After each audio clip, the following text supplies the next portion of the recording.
Hello and Merry Christmas. I'm coming to you from the Youth with a Mission Seamill Prayer Room. This is a place that has been filled with life over the last year, a place where God has done some incredible things in us. And for me, one of the greatest highlights of this year has been seeing God do a deep work in us in this place of prayer and worship, and how that is starting to bear fruit in many other places. So, my plan for this video was to have the whole family around to wish you Merry Christmas, to thank you for praying for us and supporting us as you have so faithfully been doing. But I feel I say but many times, but Faith has an ear infection and is feeling rotten. Isaiah is doing what he does best and annoying his sick sister and being a cheeky monkey, and Janina is having to wrestle them all. So they wish you a Merry Christmas from a distance, but sadly they can't be with us at the moment. I hope you're all doing well. I hope you will have a wonderful Christmas. I want to take some time to talk about what's happened over the last couple of months and to talk about what 2025 is going to look like and all that God is inviting us into in 2025. Firstly, local outreach. We've been seeing God open so many doors over this last year. When I look back, there's been so many shoots of life in local outreach, but very few things that have sustained.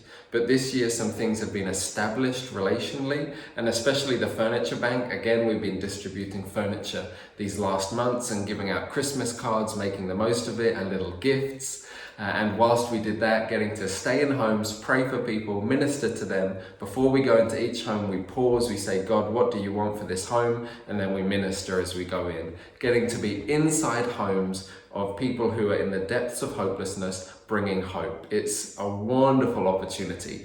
We also get to go into the homes of wealthy people who are donating furniture and get to speak life and hope over them as well. So that's been so rich.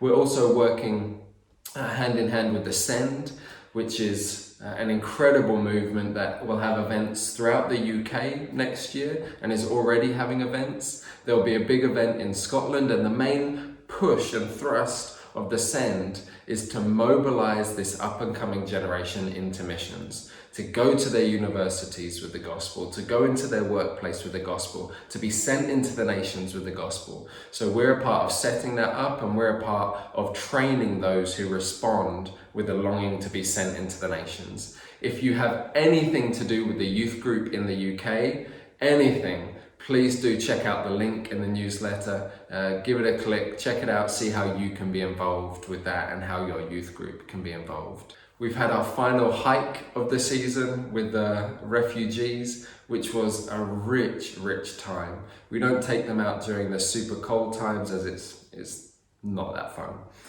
But we were out with the refugees just last month, and it's one of my great privileges to go out with these guys. I adore the outdoors. I adore being outdoors with people, gazing at God's creation, and as we do that, hearts open up quickly. This Ukrainian refugee walked up to me, knew I was a missionary. The first thing he said to me, rather than, "Hi, how are you doing?" was, "Why does God allow suffering? Do you think God kills people in the Bible?" And starts listing off these intense questions about suffering. From there, we get to have a discussion for about an hour about God and suffering and pain and what it means for him and God's invitation to him, and a rich discussion with him. On the way back down from the summit, I was able to talk to a Syrian man. This is before Assad had been kicked out and all of that was going on. His father-in-law murdered, his son murdered, many of his family killed, stuck in the UK, utterly hopeless. And getting to talk to him about the hope that is in Jesus Christ for everybody. Getting a chance to pray with him at the end where there were tears shed. It was a powerful moment.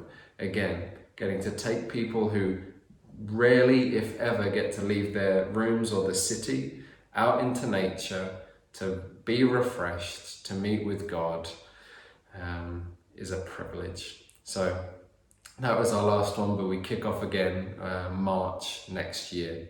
Alongside that, of course, we'll kick off with our retreats and some other opportunities that may well come up with hiking in Scotland. Because if you like hiking, Scotland is the place to be. As I've said many times, Youth with a Mission Scotland has 8 adopted people groups. CMIL has strategy for each one of them, but 3 in particular that we physically go to.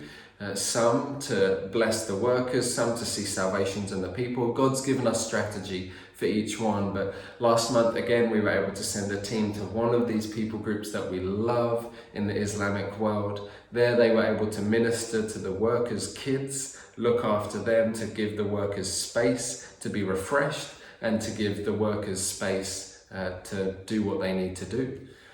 After that, they then went on to a border, which is a very difficult border in the Islamic world, especially now. And whilst they were there, they worked amongst refugees, living in their homes, feeding them, serving them, playing games with them, bringing joy, getting to minister to people who were in a deeply hopeless situation.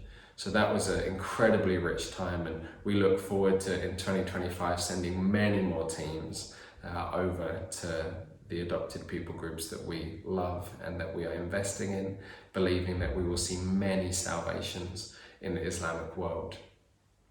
And as we look towards 2025, I believe it's important to look back at probably the last 4 years or so. Post-COVID, COVID lockdowns, restrictions in Scotland were super intense.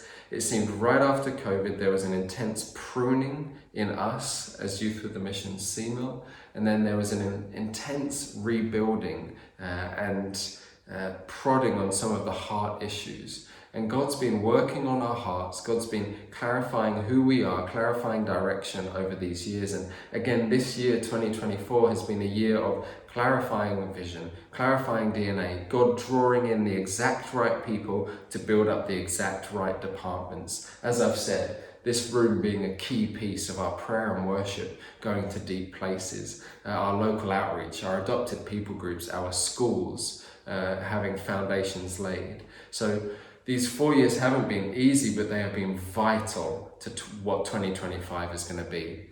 And I believe 2025 is going to be a year of incredible fruitfulness in terms of people coming in terms of students, in terms of salvations, in terms of our outreach to the nations. We've got 2 discipleship training schools again for the first time since COVID, with both of them already starting to fill up with students. We've got 3 second level schools ranging from 6 weeks to 2 years long, which are incredible opportunities. We're hosting seminars and training for all of Youth with a Mission Europe.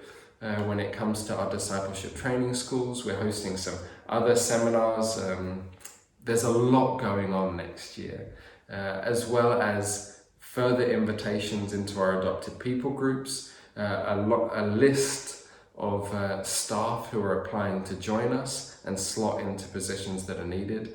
Next year is going to look very different to this year, but again, this year was needed for next year to look how it's going to look. So we can't wait to jump into 2025. It's going to be pretty nuts, but yeah, we're really looking forward to it. Please do pray for us as a community, pray for us as a family, as rhythms and life will look very different. The simple things, kitchen, the physical building, interactions and discipleship opportunities are going to skyrocket because we're going to have so many more people around. The first quarter of the year, this is a building that takes about 100, there's no more room. So it's really, really busy, which is exciting, but we need grace as a community. God has fostered a lot of unity in us over this last season, and we don't want to lose that. So please do be praying for us. As a family, we have now moved into our new place. It's taken a lot of work, and there's still lots more work to do. A lot of mold, rot and damp, all of these things that we've been fixing. We think that's also why we've been quite sick over this last season. So really looking forward to that being over, which we're getting somewhat close to. So we're fixing up a property that's on the mission centre, which is lovely because now Janina and the kids can have way more involvement in the mission. But please do pray for us and our health, that we would have a healthy Christmas not being sick would be wonderful. But again, thank you for your support over 2024. You are a huge blessing. Thank you for your prayers. Thank you for journeying with us. It is certainly a battle that we are engaged in, and we want to be a family of perseverance, a family knowing the word of the Lord over us and getting after it. So please do continue to pray for us as a family and us as YWAM as we move into 2025. We sure hope that you have a wonderful Christmas. Many blessings from Scotland.